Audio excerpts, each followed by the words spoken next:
So ಈ ಕಣ್ಣು infection ಆಗಿದ್ದ ಸಿಚುವೇಶನನ್ನು ಒಂದು ಥರ ಬೇರೆ ರೀತಿಯ ಸನ್ನಿವೇಶನ ಸೃಷ್ಟಿ ಮಾಡಿತ್ತು ಮನೆಯಲ್ಲಿ ನಿಮಗೆ ಮತ್ತು ಸಂಗೀತ ಅವ್ರಿಗೆ. ಸೊ ಅದನ್ನು ಹೇಗೆ ಹೇಳಕ್ಕೆ ಇಷ್ಟಪಡ್ತೀನಿ? ಕಣ್ಣೇಟಾಗಿತ್ತು ಹೌದು. ಎರಡು ಕಡೆಯಿಂದನೂ ಶುರು ಮಾಡಿದ್ದಾರೆ, ಏನು ಒಂದು ತಂಡ ಅಲ್ಲ.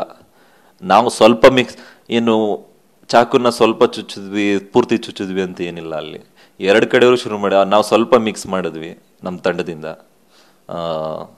ಕಾರ್ತಿಕಣ್ಣ, ಅವಿನಾಶಣ್ಣ ಇದ್ರ ಎಲ್ಲ ಸೇರಿ ಮಾಡಿದ್ರು. ನಾವು ಇದ್ವಿ ಜೊತೆಯಲ್ಲಿ. ಏನು ಆಗಲ್ಲ ಅನ್ನೋ ರೀತಿಲಿ ಆಯಿತು. ಸ್ವಲ್ಪ ಅವರು ರಾಶಿ ಪ್ಯಾಕೆಟ್ಗಳನ್ನ ಹೊಡೆದು ಮಾಡಿದ್ರು. ಆಲ್ಕಲೈನ್ ಅದು ಎಫೆಕ್ಟ್ ಆಗುತ್ತೆ. ಬಟ್ ಆದರೂ ಮಾಡಬೇಕು ಅಂತ ಯಾರು ಉದ್ದೇಶದಿಂದ ಮಾಡಿಲ್ಲ. ಇವಾಗ ಕಣ್ಣು ಚೆನ್ನಾಗಿದೆ, ಸ್ವಲ್ಪ ಇದಕ್ಕೆ ಫೋಟೋಫೋಬಿಯಾ ಥರ ಇದೆ ಅಷ್ಟೇ. ಅದು ಬಿಟ್ಟರೆ ಕಣ್ಣು ಭಾಳ ಚೆನ್ನಾಗಿದೆ, ನಂದು ತುಂಬ ಚೆನ್ನಾಗಿದ್ದೀನಿ. ಆಟಕ್ಕೋಸ್ಕರ ಮಾಡಿದ್ದಾರೆ, ಆ ವಿಚಾರನ್ನು ಬಿಟ್ಬಿಡಿ. ಎಸ್, ಇದೆಲ್ಲದರ ಜೊತೆಗೆ ಒಂದು ಸಂದರ್ಭ ನಾವು ಕೂಡ ಅವತ್ತು ಅಲ್ಲಿ ಆಸ್ಪತ್ರೆ ಹತ್ರ ಹೋಗಿದ್ವಿ. ಬಿಗ್ ಬಾಸ್ ಮನೆಯಲ್ಲಿ ಪ್ರತಾಪ್ ಅವರು ಮಾನಸಿಕವಾಗಿ ಕುಗ್ಗಿ ಹೋಗಿದ್ದಾರೆ, ಆತ್ಮಹತ್ಯೆ ಮಾಡ್ಕೊಂಡ್ಬಿಟ್ಟಿದ್ದಾರೆ. ಸೊ ಆಸ್ಪತ್ರೆಗೆ ದಾಖಲಾಗಿದ್ದಾರೆ. ಅವತ್ತು ಏನಾಗಿತ್ತು ಆಕ್ಚುಲಿ? ಆಮೇಲೆ ಗೊತ್ತಾಯ್ತು ಫುಡ್ ಇನ್ಫೆಕ್ಷನ್ ಅನ್ನುವಂಥದ್ದು. ಸೊ ಹೇಗಾಯ್ತು? ಹಿಂಗೆ ವಿಷಯಗಳು ಈಗ ನೀವೊಂದೇನು ಹೇಳಿದ್ರಿ, ಇಷ್ಟೆಲ್ಲ ಮಧ್ಯೆ ಒಂಚೂರು ಹಿಂಗೆ ಆಗ್ತಿದೆ ಅಂತ. ಹಿಂಗೆ ವಿಷಯಗಳು ನಡೆಯೋದು.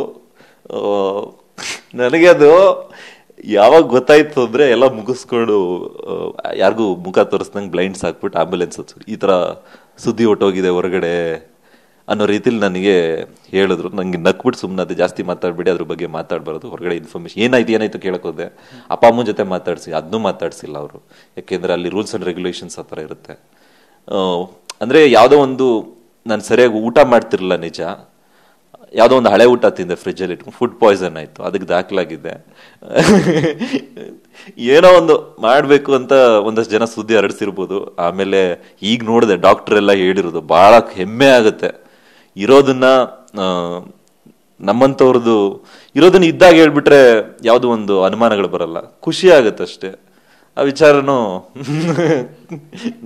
ನಗು ಬರುವಂಥದ್ದು.